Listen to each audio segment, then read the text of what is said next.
تو اللہ ہی کو اس کا علم ہے۔ حملت امہ کرہا ووضعت کرہا، ماں کو کتنی مشقتیں اٹھانی پڑتی ہے، یہ اس طرف تو قرآن نے بھی توجہ دلائی ہے۔ لہذا وہ خواتین جو کہ حاملہ ہوں تو زیادہ اپنے آپ کو مشقت میں ڈال کر کے یہ کہ اس طرح روزہ رکھ کر کے یہ اچھا بھی نہیں ہے۔ اللہ نے جب ایک رخصت آپ کو دی ہے اور اجازت دی ہے تو جیسے ہی وضع حمل کے بعد اور جیسے طبیعت سنبھل جاتی ہے اور یہ ہے کہ طبیعت میں کچھ قوت اور تحمل اور یہ ہے کہ طاقت آ جاتی ہے تو اس کے بعد یہ ہے کہ قضا کر لیں۔ حاملہ خواتین کو بھی اس کی اجازت ہے کہ جو اپنی جان کا بھی اپنی تکلیف کا بھی ان کو کبھی اندیشہ ہے اور اسی طرح روزہ رکھنے میں پیٹ کا جو بچہ ہے اس کو بھی یہاں بھی ڈاکٹروں سے مشورہ کر لیں تو مناسب ہی ہوگا۔ حاملہ خواتین کو اجازت ہے۔ اسی طریقہ پر جو مائیں دودھ پلا رہی ہے بچے کو اور بچہ شیر خوار ہے، غذا کے عادی نہیں ہے، چھوٹے ہیں، شیر خوار ہیں، اب چاہے اس کی اپنی ماں ہے وہ اس بات کو دیکھتی ہے کہ اگر یہ ہے کہ میں روزہ رکھ لوں اور کھانا پینا میں بند ہوں تو میری چھاتی میں تو دودھ اتر نہیں آئے گا، تو یہ خواتین بھی اپنے بچے کی جان بچانے کے لیے اور اس کے لیے بھی روزے کو وقتی طور پر ترک کر لیں۔ یہ اس وقت جب کہ متبادل جیسے کہ آج کل پاؤڈر وغیرہ بہت آئے ہیں تو اس قسم کی متبادل غذا اور کوئی دودھ، خشک دودھ بچوں کے لیے اس کا انتظام نہ ہو۔ اسی طریقہ پر وہ اجرت پر اور مزدوری پر بعض خواتین وہ بچوں کو دودھ پلاتی ہے، یعنی رضاعی مائیں ہوتی ہے، وہ کسی کے بچے کو دودھ پلا رہی ہے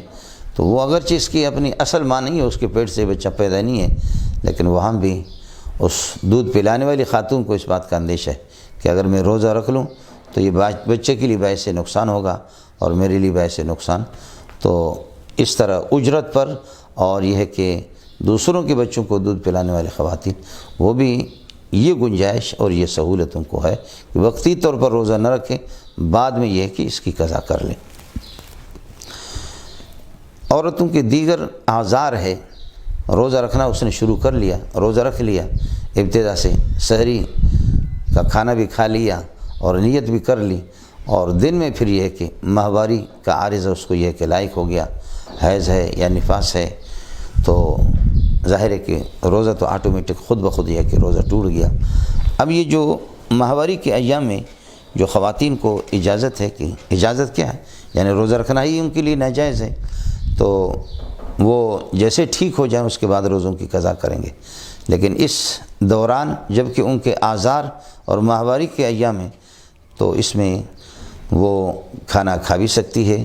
سامنے روزہ داروں کے گھر کے اندر جو دیگر افراد جن کا روزہ ہے ان کے سامنے بھی کھانا کھا سکتی ہے، لیکن بہتر یہ ہے کہ وہ چھپ کر کے یہ کہ کھانا کھا لیں اور ان کے سامنے یہ ہے کہ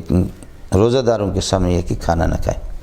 اسی طریقے پر جو بوڑھے حضرات ہیں، بوڑھے اور بوڑھیاں، وہ گرمی کے دنوں میں اب کمزوری ان کو ہے لیکن اس بات کا ان کو اندازہ ہے